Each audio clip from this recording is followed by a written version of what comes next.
Evening everyone. आज हम यहाँ पर इकट्ठे हुए हैं सब लोग एक प्रोग्राम के लिए। छोटा सा एक प्रोग्राम है हमारा, world elder abuse awareness programme. ये प्रोग्राम क्या है कि कैसे हमें अपने बुजुर्गों का सम्मान करना है, और इस चीज के लिए हमें अपने बच्चों को, अपनी नई जनरेशन्स को अवेयर करना है। सेनिसेंट स्टेज मतलब एजिंग, मतलब बुढ़ापा। तो आज अगर ये हमारे बुजुर्गों का है तो कल को ये स्टेज हमारी भी आनी है, और हमारे नेक्स्ट जनरेशन्स को भी इस स्टेज को फेस करना पड़ेगा। हम सब इसके लिए प्लेज लें, और पुष्पिंदर जो है वो इस प्लेज को रीड करेंगे और हम सब उसको फॉलो करेंगे।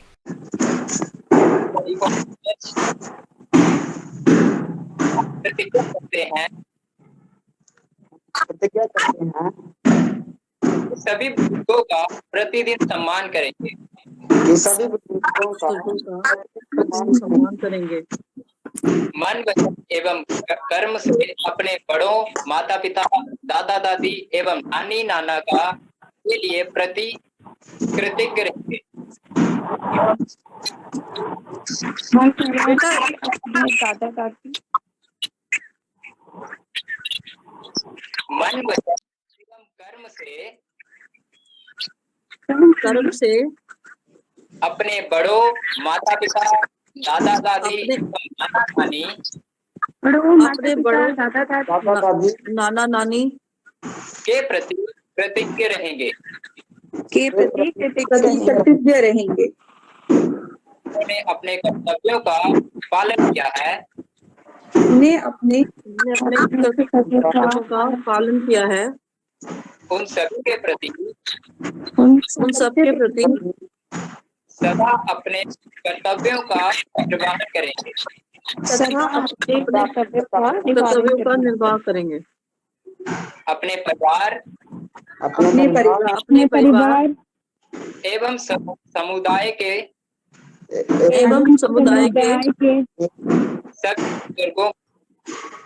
सभी बुजुर्गों स्नेह एवं सम्मान और सुरक्षा प्रदान करेंगे। और रक्षा प्रदान करेंगे। जय हिंद। जय। थैंक यू पुष्पिंदर, आपने हम सब के लिए ये प्लेज को रीड किया, और बाकी सब बच्चों ने भी इस प्लेज को सुना, बोला, और मैं चाहूंगी कि आप इसको अपने मन में बसा लो और अपने मन में इसको एक प्रतिज्ञा कर लो कि हमने इसको फॉलो करना है। Now I invite Nishant of class 9th to say few words on this occasion.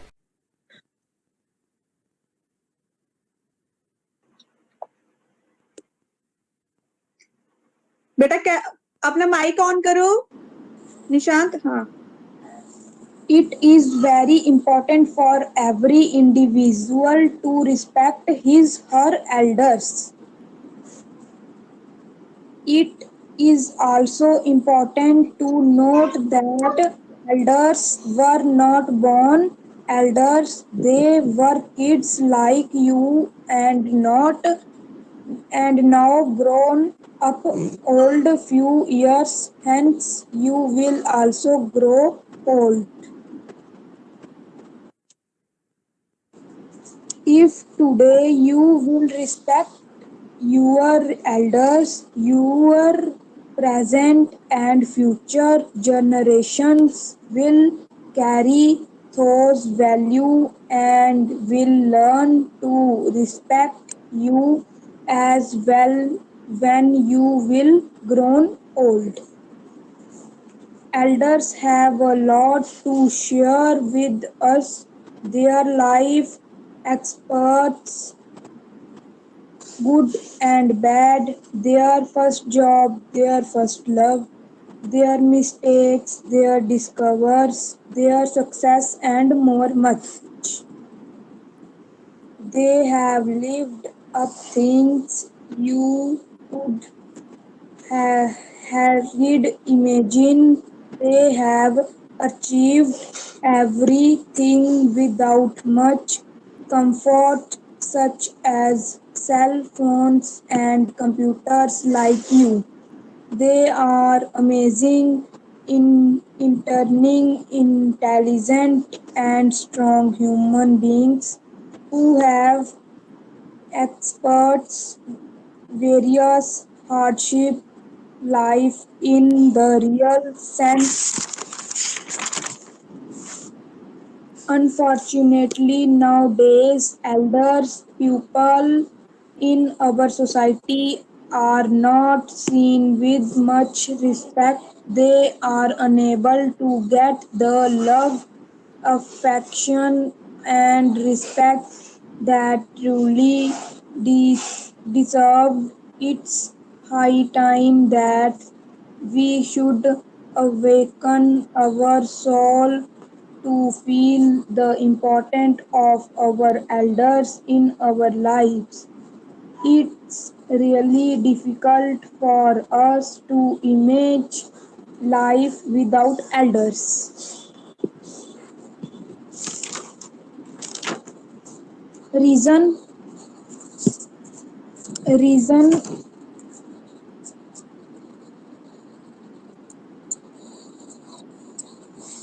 reason why you should respect your elders.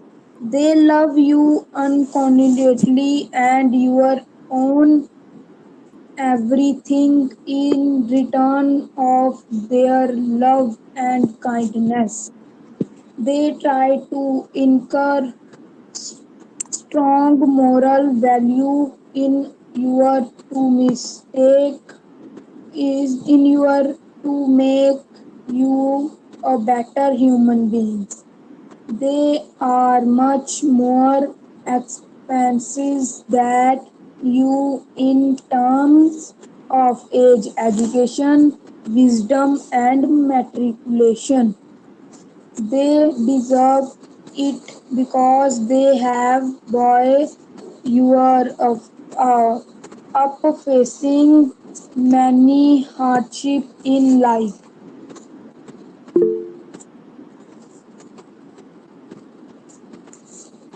Respect your elders can help you to instill moral value in the generation of your age and below that, which can help you to stay respectful when you are at their age.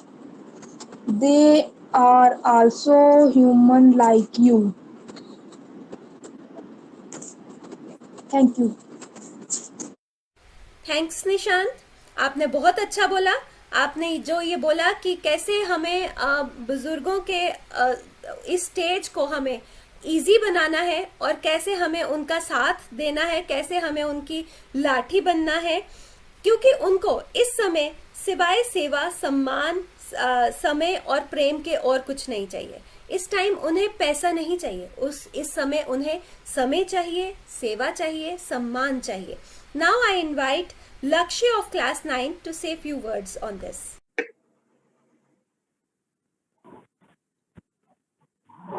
शुभ संध्या आदरणीय प्रधानाचार्य जी, अध्यापक गण तथा मेरे प्रिय दोस्तों। मैं लक्ष्य संध्याल कक्षा 9वीं का छात्र आपके समक्ष एक कविता बोलने जा रहा हूँ, जिसका शीर्षक है हमारे बड़े हमारे हमसाए। सर पर जो रख दें अपना हाथ, सर पर जो रख दें अपना हाथ, लगता है हर वक्त है हमारे साथ, लगता है हर वक्त है हमारे साथ। बनी रहे उनकी हम पर छत्र छाया, बनी रहे उनकी हम पर छत्र छाया। हर मुश्किल में दिल मांगे उनका साया, हर मुश्किल में दिल मांगे उनका साया। उनके कांपते हाथों में भी है शक्ति भरी, उनके कांपते हाथों में भी है शक्ति भरी। उनके आशीर्वाद से ही है जिंदगी हरी भरी, उनके आशीर्वाद से ही है जिंदगी हरी भरी। उनका एक स्पर्श देता है इतनी फुर्ती, उनका एक स्पर्श देता है इतनी फुर्ती। जैसे माँ का स्पर्श करता जन्नत की पूर्ति, जैसे माँ का स्पर्श करता जन्नत की पूर्ति।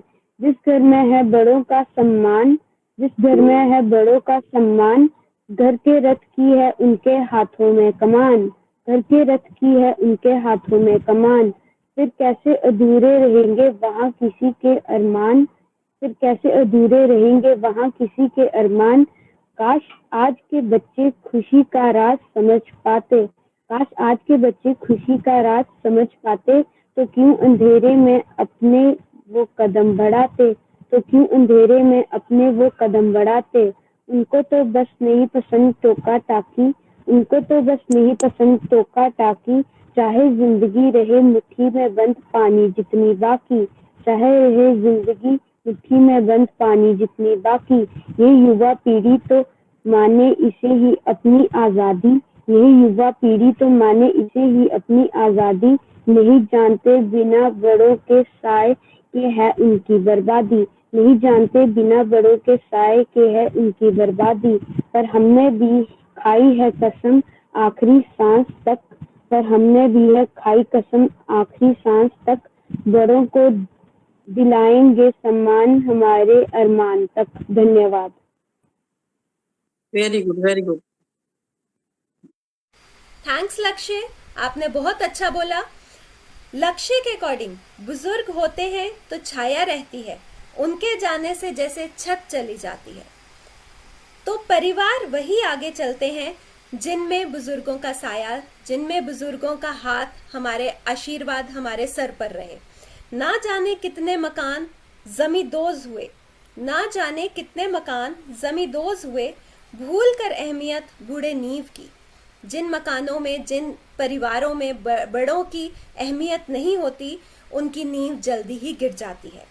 शान से खड़े हैं, शान से खड़े हैं वो मकान आज भी जहां होता है सम्मान हमेशा बुजुर्गों का, जहां सारा परिवार बुजुर्गों की सेवा करता है, उनका सम्मान करता है, उनका आशीर्वाद उनके साथ, वो परिवार हमेशा आगे ही आगे बढ़ता है। उस परिवार के बच्चों के सर पर उनका आशीर्वाद रहने से उन्हें हमेशा सक्सेस ही सक्सेस मिलती है।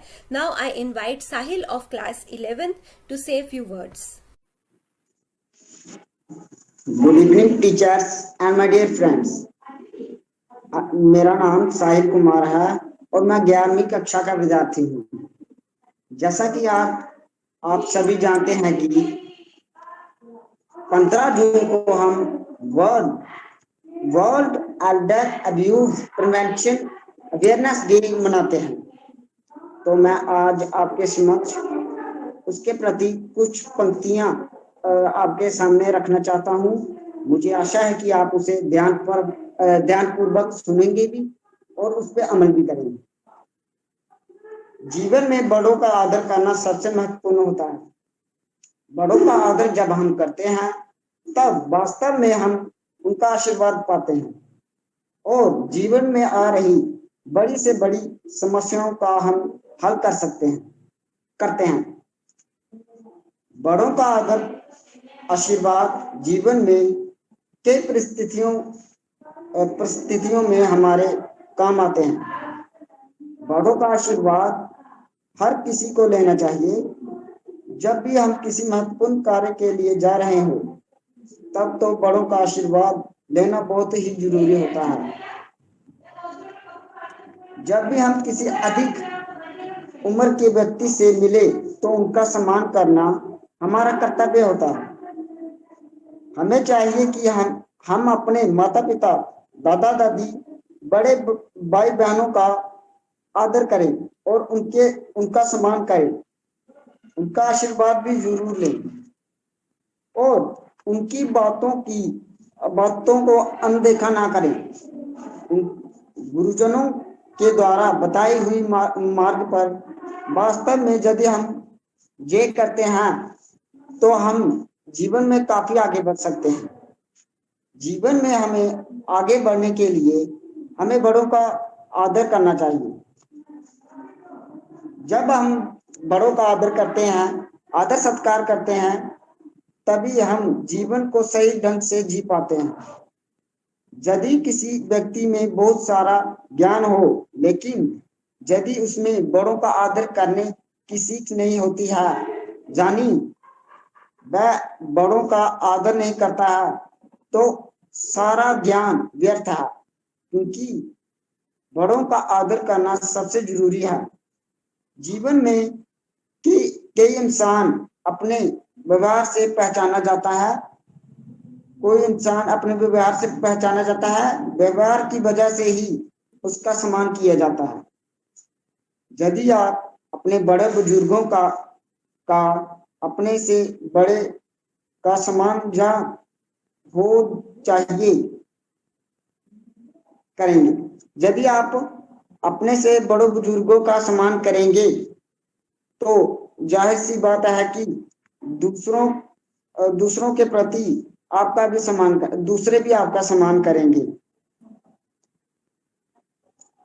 यदि आप दूसरों का सम्मान नहीं करते तो जीवन में आपका भी कोई सम्मान नहीं करेगा, जिससे आपको कई तरह की समस्याओं का सामना करना पड़ेगा।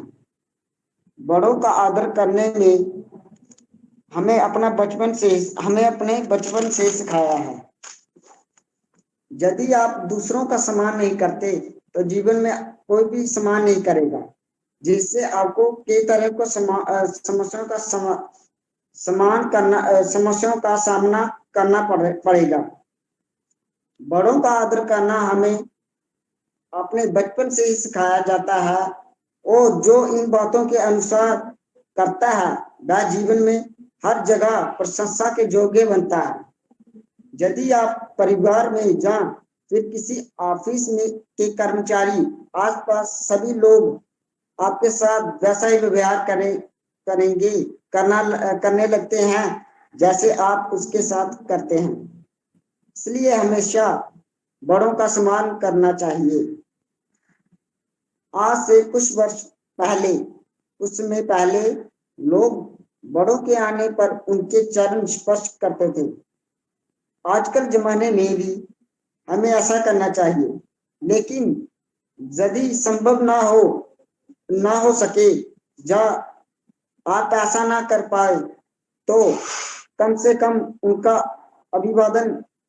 अभिनंदन करके उनका सम्मान करना चाहिए, तभी हम एक अच्छे इंसान कहला सकते हैं। यदि आप में बहुत सारे अच्छे गुण हैं और बड़ों का आदर करना आप नहीं जानते तो सिर्फ एक ये आपका अवगुण आपके जीवन में काफी घातक साबित हो सकता है। जीवन में आगे बढ़ने में ये अवगुण सबसे बड़ी रुकावट ही बन सकता है। तो इसलिए हमें सभी को बड़ों का आदर करना चाहिए। यदि आप बड़ों का आदर करते हैं तो कई सारे लाभ आपको हो सकते हैं, जैसे कि यदि आप बड़ों का आदर करते हैं तो जाहिर सी बात है आज से कम उम्र लोग आपको देखकर आपका भी सम्मान करेंगे। यदि आप अपने बड़ों का सम्मान करते हैं तो जाहिर सी बात है यदि आप किसी समस्या में फंसते हैं तो बड़े आपकी हर समस्या दूर करने में आपको मदद करते हैं। यदि आप बड़ों का सम्मान करते हैं तो बड़ों का आशीर्वाद आपके सिर पर रहता है, जिससे जीवन में आपके कार्य क्षेत्रों में सफल होने में आपके परिणाम काफी अधिक हो सकते हैं। इसलिए हमें बड़ों का आदर करना चाहिए और जीवन को एक बहुत अच्छे ढंग से जीना चाहिए। धन्यवाद। थैंक्स साहिल। अब मैं दोबारा से पुष्पिंदर ऑफ क्लास 12, क्योंकि उनकी मर्जी है कि वो कुछ और इस अवसर पर बोलना चाहते हैं, तो मैं उनको इनवाइट करूंगी कि वो आए और कुछ कहें। Thank you so much ma'am, आपने मेरे को दोबारा मौका दिया। एंड अब मैं सोच रहा था कि ये जो सेशन है बहुत अच्छा खासा जा रहा है, तो इसको थोड़ी सी स्माइल के साथ भेजता हूँ। एंड इसी के साथ साथ अगर हम बुजुर्गों की बात कर रहे हैं तो मेरे को 2 छोटी छोटी कहानियां हैं और याद आ चुकी हैं, तो मैंने सोचा कि वो भी आप सबको सुना दूं। तो होता यूं है कि एक लड़का होता है, उसकी ना शादी तय हो गई है, ठीक है, शादी तय हो गई है, मगर उसका लड़की का जो पिता है वो उस लड़के से अपनी बेटी को बिहाना नहीं चाहता। तो उस लड़के को कहता है कि शादी मैं तेरी करवा दूंगा, लेकिन तूने इस शादी में किसी भी बुजुर्ग को बुलाना नहीं है, इनवाइट नहीं करना। लड़का अपने घर जाता है, सभी को कहता है कि मेरी शादी तय हो गई है, लेकिन कोई भी मेरे शादी में बाराती बनकर बुजुर्ग नहीं जाएगा, कोई भी ओल्ड पर्सन नहीं जाएगा। लेकिन वहां पर एक पुरुष जो उपस्थित थे, जिनको हम कहते हैं नाना श्री, जिनका नाम ही नाना है, तो वो तो इस बात को नाना ही करेंगे। तो उन्होंने कहा नहीं नहीं, मैं तो जाऊंगा, चाहे कुछ भी हो जाए मैं तो जाऊंगा। तो कुछ कुछ अरेंजमेंट्स किए गए, उनको साथ में लेकर गए शादी में, एक पतीले के अंदर उनको तय किया गया और साथ में लेकर गए। एंड जब बारात जो दरवाजे पर पहुंची, तो जो उनके मिस्टर फादर इन लॉ थे, उन्होंने उनको अकेले को बुलाया, सिर्फ लड़के को, और उसको कहा कि शादी में तेरी करवा दूंगा, जो हमारे गांव के पीछे एक नदी बहती है ना, अगर तू उस नदी में पानी की जगह दूध बहा देगा तो तेरी शादी मेरी बेटी से करवा दूंगा। तो मतलब सिंपल सा एक मैसेज था कि बुजुर्गों को बुलाना नहीं है और इसकी शादी में होने नहीं दूंगा।